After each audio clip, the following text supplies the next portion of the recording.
Bueno, vamos al tema que hemos anunciado. El Parlamento tiene en sus manos la elección de importantes cargos para nuestro país, como es el Contralor General de la República y también el Fiscal Nacional. Ambas decisiones han estado en el centro de la polémica y hemos ahondado en ellas en los distintos noticieros, pero queremos saber quiénes proponen estos cargos, cuáles son las funciones que tiene el Fiscal Nacional, el Contralor, cuál, por ejemplo, es el procedimiento que se lleva a cabo para esta elección. Hay una que la compone, ¿cierto?, o que le integra también el Poder Judicial, luego pasa por la Presidenta, luego el Senado. Hay otra que es el Contralor, que solamente es el Poder Ejecutivo, que le propone al Senado. Vamos a estar viendo estas consultas junto a Mauricio Morales.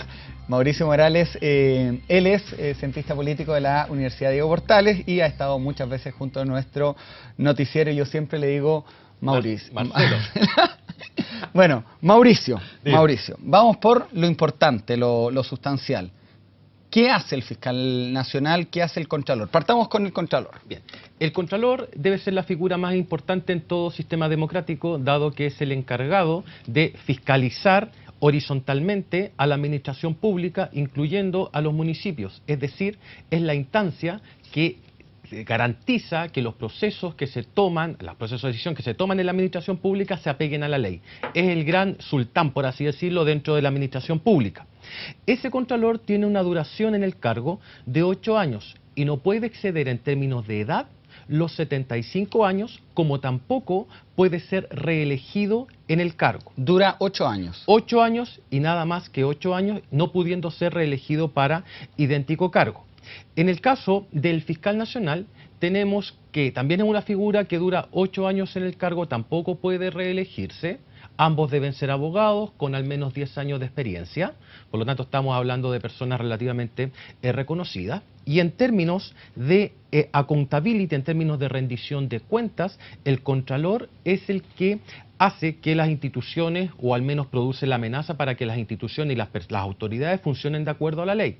Eso es lo que se llama accountability horizontal, rendición de cuentas horizontal. Una institución le hace rendir cuentas a todo el resto. El accountability vertical, la rendición de cuentas hacia abajo, es la que realizamos todos nosotros cada 4 años cuando tenemos que votar por nuestros representantes. Por lo tanto, todo proceso de representación bien hecho en una democracia supone fiscalización horizontal y fiscalización vertical. Eso por el lado del Contralor. Sí, Mauricio, pero es importante que vamos primero, matemos uno de los temas que es el Contralor y luego partemos al Fiscal Nacional en diferentes ámbitos de la entrevista. ¿Por qué se ha demorado tanto la elección, siendo que todos sabían entonces que Ramiro Mendoza cumplía este proceso de 8 años y todavía al día de hoy, ¿cuánto llevamos? 5 o 6 meses? 5 o 6 meses, sí, exactamente. ¿Sin Contralor? Lo que señala la ley es cuando el Contralor ha terminado su periodo, asume como Contralor subrogante el segundo que viene en términos de jerarquía. Y lo que pasó es que el gobierno se demoró excesivamente en llegar a un consenso respecto al nombre que iba a reemplazar a Ramiro Mendoza. Se opta por Rajevich y ahí está el siguiente problema. Para elegir al Contralor, la Presidenta nomina a un candidato, en este caso Rajevich. Ese candidato debe ser ratificado por el Senado. ¿Cuál es el quórum que se necesita? Son las 3/5 partes del Senado. El Senado está compuesto por 38 miembros. En este caso, solamente va a estar compuesto por 37, dado que Bianchi está desaforado y por lo tanto no forma parte de los senadores en ejercicio, dice la ley, que no es lo mismo a los senadores presentes. Por lo tanto, todas estas personas que se están inhabilitando no hacen variar el quórum de los 3/5. Los 3/5 son, en este caso, 22 senadores. La nueva mayoría, el gobierno más bien dicho, requiere de 22 votos. Hoy la nueva mayoría cuenta con 21 votos, pero según lo que ha aparecido en prensa, el gobierno solo cuenta con 17 votos para que Rajevich sea confirmado, lo que claramente no alcanza. ¿Qué decisión se tomó? Aplazar la votación con el fin de que el ministro del Interior pueda negociar en el Senado y obtener los 5 votos que están faltando. Dado que no hay consenso en la nueva mayoría y dado que Amplitud y Horvat no quieren entregar el apoyo a Rajevich para que asuma como Contralor, entonces es probable que esa candidatura se caiga. ¿Qué pasa si esa candidatura se cae? la presidenta tiene que reemplazarla por otro candidato para que nuevamente sea sometido a este proceso de votación en el Senado. Insisto, son 3/5 partes, 22 votos, el hecho que se inhabiliten... 3/5 votos con los 37 senadores. Con 37 senadores en ejercicio. Eso es muy importante que lo entienda la gente. Son 22 votos y de ahí no se mueve. Ahora, me llama la atención que menciones también al ministro Burgos como la persona que ha encabezado estas conversaciones. ¿No debería ser Nicolás Eizaguirre, el ministro de las Express? Bueno, dado que la figura del Contralor es una figura que está incluso por sobre un ministro, y debido a que las relaciones políticas las dirige y las encabeza el ministro del Interior, uno podría pensar que en realidad no debió haber sido solo el ministro del Interior, que se está jugando la vida, se está jugando la cabeza, y como él mismo ha dicho, en privado, según algunos, él estaría dispuesto a renunciar en caso de que la candidatura de Rajevich no tenga el apoyo suficiente en el Senado. Lo más aconsejable hubiese sido establecer una negociación conjunta entre Sexpress y el Ministerio del Interior para lograr los votos suficientes. ¿Qué es lo que acaba de pasar? El ministro se ha dado cuenta de que no tiene los votos necesarios para obtener el apoyo de Rajevich y por lo tanto tiran el balón al córner, hacen un poco de tiempo con el fin de rearmar la coalición y poder lograr los votos necesarios. Sí, es importante lo que dices tú porque se quitó la urgencia y luego se repuso. ¿Cómo se entiende esta jugada? Son todos artificios legales que están dentro de la normativa del Congreso y son las atribuciones que tiene el Ejecutivo con el fin de aplazar una votación o una elección en este caso que si se hubiese dado en los tiempos acordados, que era el 7-8 de octubre, es decir, estos días, se habría perdido. Por lo tanto, habría sido un tremendo fracaso para la presidenta, pero particularmente para el ministro. El ministro, para ganar tiempo, entonces corre la votación, se aplaza la votación y ahí vamos a ver si es capaz de fidelizar a los senadores. ¿Y qué va a ser lo importante acá? Y esto es muy importante, Cristian, que lo entienda la gente.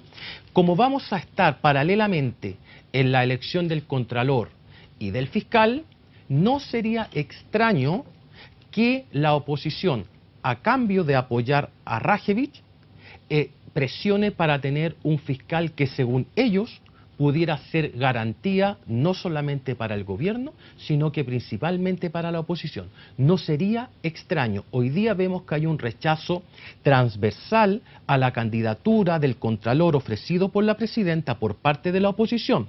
Y la única razón para que la oposición cambiara la decisión que acaba de tomar respecto a rechazar la candidatura de Rajevich sería una negociación directa con el ministro del Interior y particularmente con la presidenta de la República en este caso. Estamos recibiendo también, hay que mencionarlo, preguntas de las redes sociales. Vamos a estar de inmediato con ellas vamos a estar ahí seleccionándolas. Yo tenía una duda si es que esto también cumple determinados plazos. ¿Hasta cuándo no puede haber un contralor titular? La otra vez el ministro Díaz decía, a ver, momento, aquí hay contralor, hay un subrogante. Hay un subrogante, sí, pero el subrogante no es titular. Fíjate que la ley señala que el proceso se puede repetir. Lo mismo que vamos a ver con el fiscal nacional, que ya lo vamos a analizar, se puede repetir indefinidamente hasta que se logren los votos necesarios en el Senado. En este caso, el Senado actúa, como lo denomina la teoría, como un actor de veto. Y debido a que las exigencias en el caso del Contralor, como acabamos de decir, son los 3/5, en el fiscal nacional, como ya vamos a avanzar, son los 2/3. Por lo tanto, en el caso del fiscal nacional, se requiere de un consenso mucho más amplio en comparación con la elección del Contralor General de la República. Ahí tenemos una diferencia en cuanto a los quórum, pero los requisitos más o menos son similares en ambos casos. Acá hay una pregunta interesante, la vamos a poner en pantalla porque la hace a través de Twitter Patrick Fix. Vamos a poner la pregunta de nuestro televidente que le hace a Mauricio Morales. Ahí está la pregunta, mira. Me voy a dormir, pero antes, dice, claro, debe estar en su pieza, obviamente, descansando, pero antes quiere hacer esta pregunta. ¿Cuál es el contralor del contralor? Es decir, ¿quién controla al que controla a nuestras autoridades? Bueno, es la Constitución de la República, son los reglamentos internos, y también la Contraloría tiene organismos de fiscalización que el Contralor debe respetar tanto en términos de nombramientos como en términos de gestión. Como expliqué al principio, la Contraloría es la principal institución de control horizontal hacia las instituciones, y de hecho, fíjate que llegan incluso denuncias por parte de ciudadanos o autoridades hacia los alcaldes. Y fíjate que en un estudio que nosotros realizamos hace unos años, mostramos que, de acuerdo a los datos que registraba la Contraloría en cuanto a denuncias de los alcaldes, que había gente que los denunciaba por corrupción, el hecho de que un alcalde fuese denunciado una vez por corrupción no producía ningún efecto en su votación. A la segunda vez, tampoco. Recién a la tercera teníamos una especie de declive en la votación de ese alcalde. La Contraloría registra toda esa información y ahí nosotros tenemos acceso para ver cuáles son los alcaldes que están siendo acusados por actos de corrupción. La Contraloría es una especie de gran fiscalizador entonces. Ahora, ¿cuál es el problema con Enrique Rajevich? ¿Cuál es el tema de la beca o estas asesorías que ha hecho a algunos ministerios? Yo me atrevería a decir, Cristian, que es su cercanía clara y evidente con la democracia cristiana. Y en esto quiero ser bien enfático. A mi juicio, el Contralor debiese ser, o no debiese ser, ni una persona cercana al gobierno ni una persona cercana a la oposición. Pero decían que, claro, no puede ser lo más independiente posible. Pero no puede ser extraterrestre, salía no puede ser extraterrestre, claramente. Salía en la tercera, ya me parece. Isabel Allende lo dijo. Isabel Allende, claro, naturalmente que iba a tener alguna preferencia política. Yo desconozco, por ejemplo, la preferencia política de Ramiro Mendoza, nunca quedó muy claro de dónde era y eso es un atributo. En el caso de Rajevich, al parecer su trayectoria como cercano a la democracia cristiana parece que le está jugando en contra, como también le está jugando en contra el hecho de ser el favorito de Jorge Burgos. Burgos, que para mí merece todos los respetos, creo que es un gran ministro, se ha equivocado un poco en la estrategia para colocar a Rajevich dentro de las preferencias de los senadores. Al parecer llegó más imponiendo que proponiendo. Hay que recordar, eso sí, que Jorge Burgos fue diputado. Fue diputado por uno de los distritos más ricos del país. Por lo tanto, a lo mejor le faltó un poco de calle ahí para tratar de negociar directamente con los senadores el nombre del futuro Contralor, y en ese sentido mostró una falencia en términos de negociación, no solo con la oposición, sino que también con parte de su propia coalición de gobierno. Claro, a ver si me ponen la pantalla, porque esta es una proyección que se ha hecho hasta el momento. Es curioso que, por ejemplo, Alfonso de Urrestia haya declarado ya públicamente que él estaría votando en contra del candidato que propone el gobierno. Y con eso se cae automáticamente la candidatura, a no ser que el gobierno logre un acuerdo con la oposición. La gente va a pensar en su casa que el hecho de llegar a un acuerdo con la oposición, en el caso de estos nombramientos, podría ser una mala señal del gobierno en términos de que no cuenta con las mayorías necesarias. Claro. Pero a mi parecer, el hecho de que el gobierno deba conversar con la oposición y negociar con la oposición para este tipo de cargos, me parece a mí que es una buena señal. Los votos que están en discusión ahí, me parece a mí son los de Amplitud, aunque Amplitud ha señalado, Lili Pérez particularmente, que Lili Pérez es Amplitud en el Senado, sí, claro, que no va a votar por Rajevich, y lo mismo estaría pasando con Antonio Hotbar. Pero lo de Lili Pérez, fíjate, yo tengo la siguiente hipótesis. Me parece a mí que es la pasada de cuenta que Lili Pérez le está haciendo al gobierno por lo que ella considera fue una traición en el asunto de la reforma electoral. ¿Te acuerdas tú que cuando se hizo la reforma electoral, una de las cosas que pidió a cambio Amplitud para votar por la reforma electoral era la rebaja en el porcentaje de firmas para que un partido se pudiese constituir como tal? Claro. La ley decía, usted para formar un partido va a tener que recolectar el 0,5% de las firmas en 8 regiones o en 3 regiones contiguas territorialmente. ¿Qué sucede ahora? Que el gobierno ha propuesto una indicación donde se sube o el acuerdo era, lo rebajamos al 0,25% de las firmas y el partido se puede constituir solo en una región. Y Amplitud compró eso, se quedó con eso, podía formar un partido de manera más fácil, y el gobierno finalmente, y particularmente la nueva mayoría, ahora está subiendo las exigencias, nuevamente al 0,5% en 3 regiones contiguas o en 8 regiones del país. Y eso, para Amplitud, ha sido una traición, porque ellos votaron por la reforma al binominal pensando en que las barreras de entrada para formar partidos iban a disminuir y no se iban a mantener. En el caso del Contralor, requisitos mínimos, tú decías... sí, 40 años, tener 10 años de experiencia como abogado. Como abogado de la plaza. Y ser ciudadano. Ya. O sea, eso quiere decir no haber sido sometido a pena aflictiva, tener derecho a votar, etcétera. Y a diferencia del fiscal nacional, un límite de 75 años de edad. Esos son los requisitos. ¿Se pone como impedimento pertenecer a algún partido político, ser militante? Eso no lo establece, o por lo menos yo no lo he visto. Porque yo había escuchado que se había pensado en Jorge Correa Sutil, en Paulina Veloso. Sí, claro, que son militantes. Y ellos fueron, Paulina Veloso fue ministra en algún momento. Y Jorge Correa Sutil es militante de la democracia cristiana. ¿Ves? Entonces, yo por lo menos en la revisión que hice de la ley no vi que existiera como limitante el hecho de pertenecer a un partido político, aunque se da prácticamente por hecho que una figura neutral no pertenezca a un partido político de los que actualmente existen. O sea, eso es lo razonable que uno debería esperar en una figura tan importante como esta. Vamos con el último tuitero que nos pregunta sobre el Contralor y pasamos al fiscal nacional. Ahí dice, el Contralor debe ser 100% pro, lo es, dice, si fue denunciado por el Consejo de Defensa del Estado por el no pago de la beca, es impresentable, además es político. ¿Y qué pasa con esto de la beca? Yo no entiendo. Él explicó ayer largamente lo de la beca. ¿Qué pasa con la beca? En las becas, y tengo la experiencia de haber sido beneficiado con una de ellas, uno suscribe un compromiso. El compromiso es regresar al país con el título. Si uno no regresa con el título, está sometido a sanciones. Uno tiene un plazo determinado para terminar su tesis y para titularse como tal. En el caso de Rashkevich, entiendo que demoró 6 u 11 años, no estoy muy seguro en la cifra. Me atrevería a decir exacta, 11, por lo que... Creo que fueron 11 años y por lo tanto no cumplió.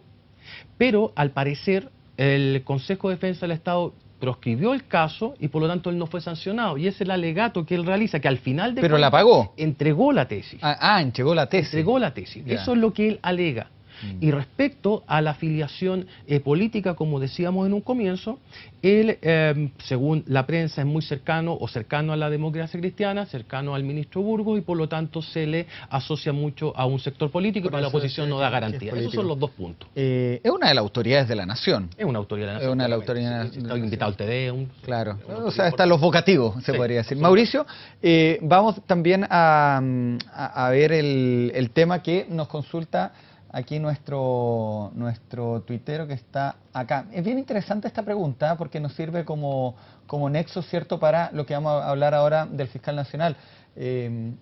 ¿Cómo se podría evitar una manipulación política en elección de estos cargos de tanta importancia? Y esto es importante porque el Contralor tiene este mecanismo que explicabas tú, el fiscal nacional tiene lo mismo, los jueces de la Corte Suprema también los propone la quina del Poder Judicial, pasan por la presidenta y se aprueban en el Senado. Finalmente, ¿por qué no hay una elección presidencial directa? Como pasa, por ejemplo, con el comandante en jefe del Ejército, las autoridades de la Fuerza Armada. Ahí existen distintos mecanismos. Un mecanismo podría ser la utilización de un sistema similar al sistema de alta dirección pública. ¿Ya? Es decir, que los candidatos fuesen evaluados en función de sus méritos académicos o sus méritos profesionales, sin la intervención ni del presidente ni de una institución como el Senado. El Senado, en este caso, está actuando, y creo que lo dije, como un actor de veto. O sea, puede vetar lo que señala el presidente se ve obligado acuérdate a lo que ha pasado con los jueces de la Corte Suprema. Absolutamente. Con Pfeiffer en su momento y Chevesich.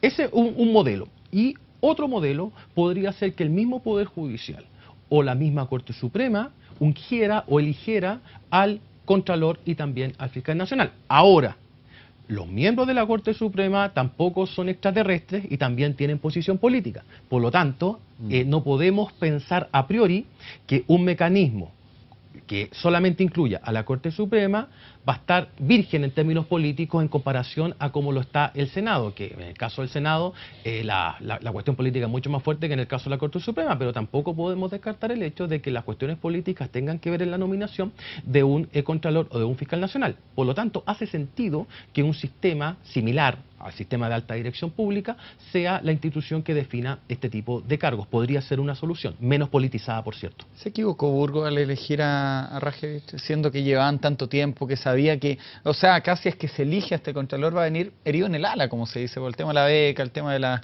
cercanía, la asesoría? Yo creo que hubo exceso de confianza y apresuramiento. Exceso de confianza en el sentido de que a lo mejor el ministro del Interior pensó que tenía cuadrado a toda la nueva mayoría en el Senado, es decir, 21 votos, y a lo mejor el cálculo era que le faltaba uno. Y ese uno podía ser negociable, podía salir de Horvat o podía salir de la Lili Pérez por amplitud. ¿Ah? Negociación. Negociación. Entonces, él siempre habló, cuando llegó al ministerio, que él era partidario de los acuerdos, de los consensos, de conversar, de hablar con la oposición. Y en este caso, me parece que se apresuró, a lo mejor no se chequeó bien la información de Rajevich y por lo tanto ahora están en la cuerda floja, esperando 30 días más para alcanzar una negociación razonable y pasar esto lo más rápidamente posible. A mí me da la impresión de que si Rajevich, te vuelvo a repetir, si es aceptado, si es confirmado por el Senado, eso va a implicar sí o sí una negociación para el fiscal nacional, que me imagino que es lo que vamos a hablar ahora. Vamos a hablar del fiscal nacional, Mauricio, porque Saba Chaguán también cumple su periodo. Acá la elección me parece que tiene que ser más rápida, no puede haber un subrogante como sí ha pasado con el Contralor. Son 8 años que ha estado el fiscal Saba Chaguán. Una elección diferente porque acá no es una elección directa del Ejecutivo que pasa al Senado. Acá hay un poder previo, que es el Poder Judicial, que también tiene algo que decir. Expliquémosle a la gente cómo funciona el sistema electoral. Fíjate que es muy importante el sistema electoral acá. Se reúnen los 17, que fueron 17 miembros en ejercicio de la Corte Suprema, según lo que apareció en la prensa, y la ley señala que cada ministro tiene 3 votos, o sea, puede votar por 3 personas. Una vez hecho el recuento de votos, se seleccionan los 5 primeros. En caso de empate, por ejemplo, entre el quinto y el sexto, se va a sorteo. ¿Ok? Yeah. Esos 5 miembros, la quina, es ofrecida a la Presidenta de la República. En esa quina hay candidatos más votados y candidatos menos votados. Pero el hecho de que sea uno de los candidatos más votados, el candidato X, no implica necesariamente que la Presidenta los va a preferir por sobre el resto. Tanto así que en la elección del año 2007, para reemplazar al fiscal Guillermo Piedrabuena, el que obtuvo más votos fue Juan Enrique Vargas, que nuevamente está como candidato. Y la Presidenta no optó por Juan Enrique Vargas, sino que optó por Chaguán. La Presidenta entonces elige a un miembro de esa quina y, o sea, la Corte Suprema le entrega esa quina, la Presidenta tiene 10 días para definir cuál va a ser el elegido dentro de esos 5. Lo elige y envía esa propuesta al Senado. Y el Senado tiene otros 10 días para tomar la decisión. A diferencia de lo que sucede con el Contralor, en el caso del fiscal se requiere de los 2/3 de los votos del Senado, de los senadores en ejercicio, es decir, 25 votos. A ver, en el caso del Contralor tenemos 3 quintos. Y acá son los 2/3 de los senadores en ejercicio también. O sea, es 25. Es más. Es más. Más. Son 25. Por lo tanto, ahí la situación es mucho más delicada, porque necesariamente tengo que avanzar hacia los senadores de oposición para lograr el consenso. La gente se estará preguntando en la casa, ¿qué pasa si es que el Senado rechaza a ese fiscal nacional propuesto por la Presidenta? Muy sencillo. Ese candidato se anula, esa quina antigua queda solamente compuesta por 4 candidatos. ¿No vuelve el Poder Judicial a reunirse y a elegir? La Corte Suprema elige a uno adicional para formar nuevamente una quina y ofrecerla nuevamente a la Presidenta. Pero solo reponiendo un nombre, solo no puede reponiendo, que salgan 2. Solamente reponiendo un nombre, dice la ley. Ya. Y el proceso se puede dar hasta el infinito, hasta lograr el consenso de los 2/3.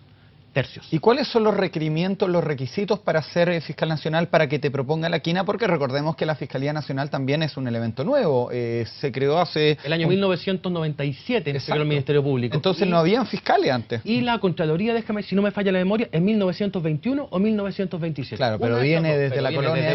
Desde 1541, imagínate. Con el Consejo India. Sí. O sea, es mucho más antiguo. La formalización en 1927, pero en 1541 ya teníamos algo similar a una Contraloría. Y en el caso de la Fiscalía fue por la reforma procesal penal que separa las funciones que antes De hecho, Saba Chaguán es el segundo. El segundo, sí, pues después de Guillermo Piedrabuena, que fue el primero. ¿Qué requisitos debe tener alguien que quiera ser fiscal nacional? 40 años de edad como mínimo, 10 años de ejercicio en el cargo, ser ciudadano, y acá, a diferencia del Contralor, ¿te acuerdas que dijimos que eran 75 años como máximo? Acá no hay límite de edad, la ley no señala ningún límite de edad, o sea, podría ser una persona ya octogenaria y por lo tanto podría ser perfectamente fiscal nacional. Los 2/3, Cristian, implica necesariamente que yo tengo que conquistar a senadores de oposición. Por lo tanto, aquí la negociación va a ser Disculpa, me quiero quedar en los requisitos porque lo que yo he visto es que hay señales que ha dado el Poder Judicial al nombrar a candidatos que son actualmente, aquí tengo algunos, si me lo quieren me pueden ayudar con este recorte, algunos son fiscales ya, fiscales, y algunos están llevando causas muy importantes, vamos a hablar de eso, pero es una señal que da el Poder Judicial de que los candidatos sean fiscales, un poco respaldando la labor del Ministerio Público, pero no es excluyente, uno puede ser abogado de la plaza también. Exactamente, por ejemplo, Juan Enrique Vargas es un profesor muy destacado de la Universidad Diego Portales. Esos son los entendidos como los outsiders.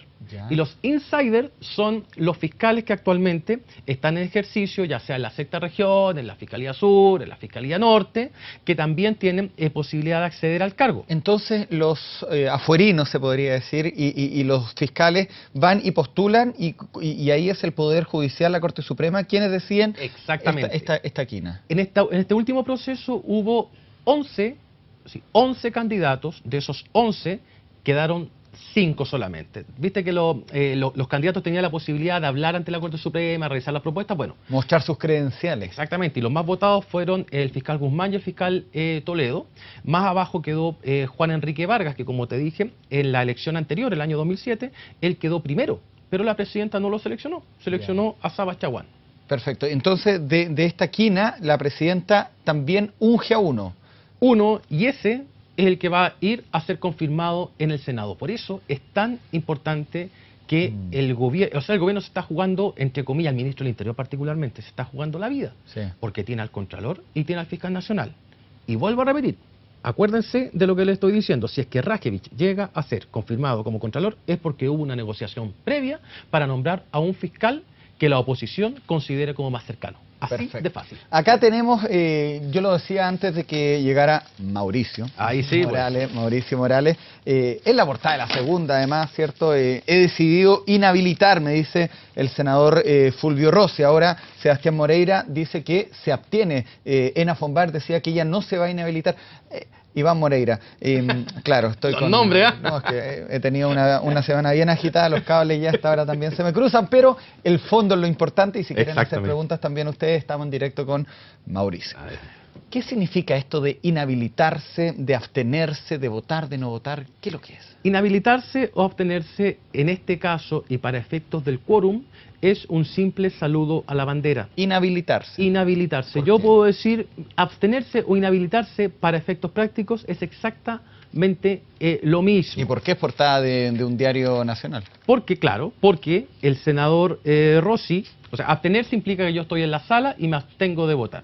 Inhabilitarme puede ser... ¿Puedo abstenerme de votar? ¿No es una obligación dar alguna preferencia? No, pues en la sala yo puedo votar sí, no o abstenerme. ¿Y la abstención se suma a alguna de las dos? A ninguna, porque el quórum se calcula sobre la base de todos los presentes. Para explicarlo bien en fácil, cuando en una elección, por ejemplo, la gente dice, los votos nulos y los blancos se suman a la mayoría, viste que la abuelita de la casa dice, no voten nulo y blanco porque se suma a la mayoría. Bueno, la abuelita está equivocada, porque los nulos y blancos se excluyen del conteo y el cálculo se hace sobre la base de los votos válidamente emitidos, es decir, los votos por los que se emitieron en favor de alguno de los candidatos. Acá es más o menos lo mismo. El universo sobre el que se calcula el quórum, en este caso, son 37 senadores. Y por más que se inhabilite o se abstenga alguno de los senadores que debe votar, el quórum se va a mantener exactamente igual. Por lo tanto, para el caso del Contralor, 22 votos necesito. Para el caso del Fiscal Nacional, 25 votos. Vamos al tema que tú estás consultando respecto a la inhabilitación. Esto es más una decisión de carácter ético y político, por cierto, más que una decisión que tenga efectos legales. no hay ningún efecto legal ni ningún efecto práctico en términos, insisto, de los quórums que se requiere para elegir al Contralor y para elegir al Fiscal Nacional. Acá hay un reconocimiento de que se hizo algo mal y por lo tanto no tienen cara como para presentarse en una votación para elegir a la persona que probablemente los deba fiscalizar en los procesos que se están llevando a cabo. Pero fíjate, yo tengo una hipótesis distinta. Yo creo que estos señores deberían participar. Creo que estos señores deberían votar. Tú me vas a decir, ¿pero cómo? ¿Van a ser juez y parte? Precisamente por eso. Para que la ciudadanía sepa quién es cada uno de los senadores que lo representa, entonces veamos cómo se comportan en sala al momento de votar por el Contralor o por el Fiscal Nacional. Es una muy buena posibilidad para que los ciudadanos veamos que si estas personas que estuvieron involucradas en financiamiento irregular tienen cara para seguir votando, para seguir comportándose de manera incorrecta. O sea, me parece que ¿tú no estás muy... de acuerdo, Mauricio, con la inhabilitación de los parlamentarios? En términos éticos lo entiendo, ¿Sí? pero a mí me gustaría llevarlos ahí a la sala para ver cómo se comportan. Acá se elimina nuevamente a Carlos Bianchi, que está desaforado. Exactamente. Carlos Bianchi, ¿cuándo vuelve? No lo saben porque eso depende del juicio que se le lleva a cabo y se le encuentra culpable o no. Por mientras está como congelado. Por mientras está prácticamente congelado. ¿Recibe sueldo? Sí, entiendo que sí. Entiendo que sí. No estoy muy seguro. Tendría que confirmarlo, pero él en términos de, por estar desaforado, no forma parte de los senadores en ejercicio. Perfecto. Mira, Carlos Montes, que es un senador socialista que merece todo nuestro respeto, dijo que se va a inhabilitar porque su hijo es fiscal. Claro, su hijo estuvo de hecho en un tema con Soquimich, en algún momento fue nombrado, luego fue sacado. ¿Se entiende esa inhabilidad por el hijo? Esa inhabilidad yo creo que es una exageración, francamente, porque lo contrario nos quedaríamos sin senadores, o sea, que tendríamos un poder innecesario que están... Si todos se comienzan a inhabilitar por razones X o Z, en el caso de Carlos Montes me parece que es un poquito exagerado.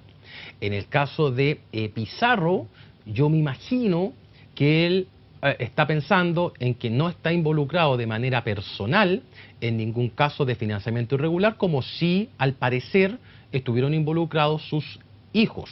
Claro, porque en el caso de Jorge Pizarro dijo yo no me voy a inhabilitar porque los que están siendo cuestionados son mis hijos. Y pídale a la presidenta que se inhabilite también.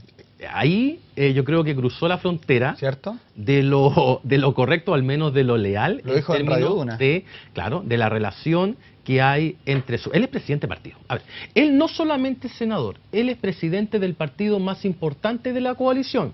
Por lo tanto, debiese ser lo suficientemente responsable como para asumir dos cosas. La primera, este tema que es, diría yo, el más relevante, que es la acusación que recae sobre sus hijos. Y la segunda, el famoso tema del viaje. Y ahí, no sé si tengo tiempo para hacer un solo comentario. Sí, me están apurando, pero... No. Toda la gente dice que lo del viaje Pizarro estuvo mal porque habla de un mal representante. Ojo, que el mejor representante es aquel que no requiere necesariamente estar en el terreno para tomar buenas decisiones. El buen representante es el que tiene las redes suficientes para que esas decisiones se lleven a cabo sin la necesidad de que ese representante esté ahí. Ahora, estéticamente fue la peor decisión y la explicación agravó, parece, la culpa que tiene el senador y se está ganando el odio de toda la gente que está en la cuarta región. Además que le toca la reelección en el año 2021. ¿Se podrá inhabilitar? No, y él dijo que no va, ¿cierto? Así que, ahí, entonces, para la gente de la casa, no hay que colocar límite a la reelección, porque estos son los vicios que se producen, pues, Cristian. Si yo le coloco límite a la reelección, un senador me dice, yo no voy a ser reelecto, no voy a ir a la pelea en 8 años más, por lo tanto, estos 8 años hago lo que quiero, total, no me van a fiscalizar nuevamente mis electores, ni me van a tener que votar, no tengo que hacer campaña, por lo tanto, tengo ganancia por 8 años gratis. El caso de que, por ejemplo, la que me llama la atención a mí es la candidatura de Jorge Abot. Él es el fiscal, ¿cierto? De Luis Toledo. Luis Toledo está llevando el caso Cabal. La presidenta va a quedar mal en dos posiciones. Si es que lo elige o si no lo elige. Sí. Porque si lo elige, van a decir, bueno, pusieron a Luis Toledo, o la presidenta mandó el nombre de Luis Toledo al Senado porque lo quiere premiar, lo quiere silenciar. O lo quiere sacar del caso, claro. Y si es que no nombra a Luis Toledo, dice, bueno, lo hace porque... Por revancha. Entonces es una situación complicada para la presidenta en los dos caminos. Es una situación complicada y yo tengo la intuición o la sensación de que Luis Toledo no va a ser el elegido por la presidenta, dado que precisamente va a ser interpretado como una señal de que la presidenta está sacando al fiscal Toledo del caso Cabal y que por lo tanto puede ser interpretado como una maniobra política más que como una maniobra jurídica. Pero en ese caso, más allá de lo que elija o no elija la presidenta, que queda en una situación complicada en ambos caminos, debería quizás restringirse en este tipo. No se había visto nunca también una situación así, es un tema complicado. Es un tema extraordinariamente complicado. Hoy día las fichas, al parecer, están cargadas un poco más hacia el fiscal Guzmán, al parecer, aunque según otros, por los palos está Juan Enrique Vargas, que es el preferido de Jorge Burgos. O sea, si Burgos puede quedar 2-0 arriba, puede quedar 2-0 abajo. Si Rajevich y Vargas son sus preferidos y logra meter a los dos en el cargo, va a ser un triunfazo para él. Pero también puede quedar 2-0 abajo, no elegir ninguno, pero si negocia, por lo menos puede colocar a uno de los dos en los cargos más relevantes que estamos conversando ahora. Ya, vamos a terminar con la última pregunta que yo creo que de cierta manera engloba lo que nos pregunta Jaime Calderón, lo que hemos consultado a Mauricio, y también de cierta manera es la pregunta más reiterativa de las varias que llegaron. Vamos a ponerla en pantalla, Mauricio la va a contestar. ¿Cómo sacar a la política o de la política cargos tan importantes como el Contralor, el Fiscal Nacional? ¿Debería, cierto, predominar la formación técnica? Es lo ideal, lo que pregunta la persona que nos está viendo ahora, Jaime Calderón, es lo ideal el hecho de que tengamos dos personas que sean altísima formación técnica, pero el hecho de pedir que no estén vinculados a la política es algo imposible. Lo que podemos exigir es que no sean partidistas, pero no podemos exigir que sean, entre comillas, apolíticos. Todos tenemos nuestro pensamiento, todos tenemos nuestra tendencia. Las coaliciones, la nueva mayoría y la alianza identifican perfectamente quién es quién. Es muy difícil dar señales de independencia, pero precisamente, y de acuerdo a lo que pregunta Jaime, se puede ser el gran atributo. Cuando ni la nueva mayoría ni la alianza saben bien de qué tendencia política es el candidato, esa es la mejor persona para ocupar el cargo. Bueno, el Contralor se repuso la urgencia, tenemos para 30 días. 30 días. En el caso del Fiscal Nacional, ¿cuándo vamos a tener noticias? La presidenta recibió la notificación, si mal no recuerdo, lunes o martes, va a tener 10 días más para tomar la decisión y proponer ese nombre al Senado. El Senado va a tener 10 días adicionales para realizar su votación. Nuevamente, de aquí a fin de mes. De aquí a fin de mes estamos con gente nueva. Mauricio, muchas gracias. La gente nuevamente te agradece, te piden que te hagas alguna red social ahí para... Oh, yo con Cristian Pino tengo... tú eres mi mejor representante. Así no, que está bien. Y muchas gracias también por darte el tiempo de venir, y es por eso que esta entrevista también la hacemos en directo, porque sabemos que ustedes tienen varias preguntas, más allá de ir al tema partidista, lo político. Mauricio Morales siempre explica bastante pedagógicamente, bueno, por algo también ahí... ¿Tu cargo en la UDP es? Académico. Yo soy académico, tú estás a cargo... director del Observatorio Político Electoral de la UDP. Sí, pues más que un académico. Sí.